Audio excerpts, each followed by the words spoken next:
Buongiorno a tutti, bentornati a Liberamente, variazioni e scorribande qui su Radio Libertà. Allora ieri Elena Ethel Schlein, detta Ellie, non stava nella pelle perché ha scoperto che effettivamente questi strani esseri chiamati operai, un po' sudaticci per carità, un po' che non frequentano i circoli giusti, ma a modo loro curiosi, insomma, esistono davvero, e aveva l'entusiasmo della neofita perché è andata a incontrarli, a parlarci, si possono perfino toccare questi operai, ci si può scambiare due parole, ed era veramente entusiasta come no, un bambino al Luna Park che vede delle cose mai viste.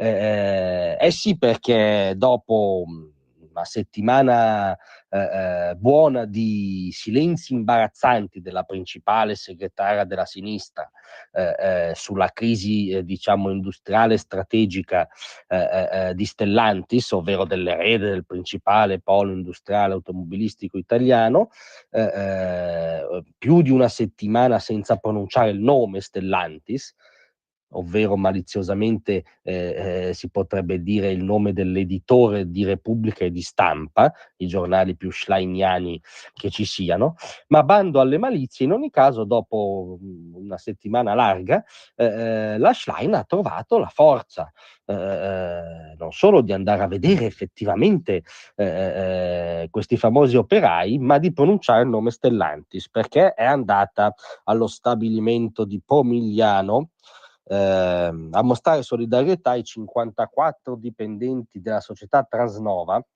la società dell'indotto di Stellantis, diciamo un'azienda di logistica e trasporti che eroga servizi all'interno degli stabilimenti appunto di Stellantis,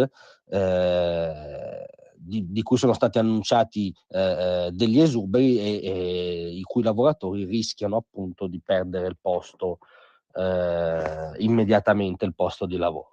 Ellie è andata lì e, come dire, sembrava un ritorno dell'operaismo della sinistra novecentesca, no? Cioè si sentiva proprio in parte, ha fatto la capopopolo, a un certo punto ha detto che il segretario Landini della CGIL, cioè la sua spalla o il suo Dante Causa, ormai ha subito degli attacchi vergognosi, cioè colui che ha invitato alla rivolta sociale ha subito degli attacchi vergognosi, ma cosa ha detto poi di concreto, al di là delle photo opportunity, al di là dei collegamenti TV e dei selfie abbracciata a questo o a quell'operaio? Ha detto, quando è riuscito a pronunciare il nome di Stellantis, che bisogna assolutamente riportare in Italia le produzioni di auto per il mercato di massa nell'elettrico, perché non possiamo lasciare il campo libero soltanto ad altri produttori di altri paesi.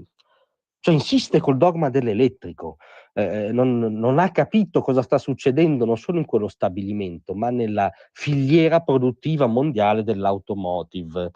Allora Ellie, se voleva davvero fare qualcosa di sinistra, avrebbe detto ai tempi Nanni Moretti, qualcosa che parlasse davvero a quegli operai, al di là del selfie di giornata, degli articoli di giornata, avrebbe potuto iniziare chiedendo scusa per l'abbaglio clamoroso che le sinistre degli ultimi lustri, le sinistre politicamente corrette, per bene, arcobaleno, multiculti, green,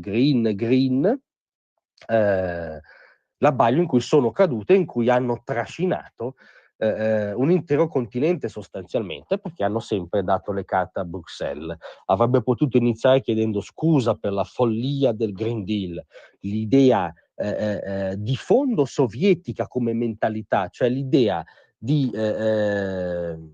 piegare, adeguare l'economia di un intero continente a uno schema ideologico tracciato a tavolino, cioè l'idea della cosiddetta conversione forzata, che sì avrà dei costi sociali, ma saranno dettagli, ci hanno sempre detto queste sinistre fighette. E beh, i dettagli sono quegli operai con cui si abbracciava ieri, quelli sono i dettagli, i danni collaterali della conversione forzata di un'intera economia, che come tutte le idee socialiste e dirigiste nella storia si è rivelata un clamoroso fallimento.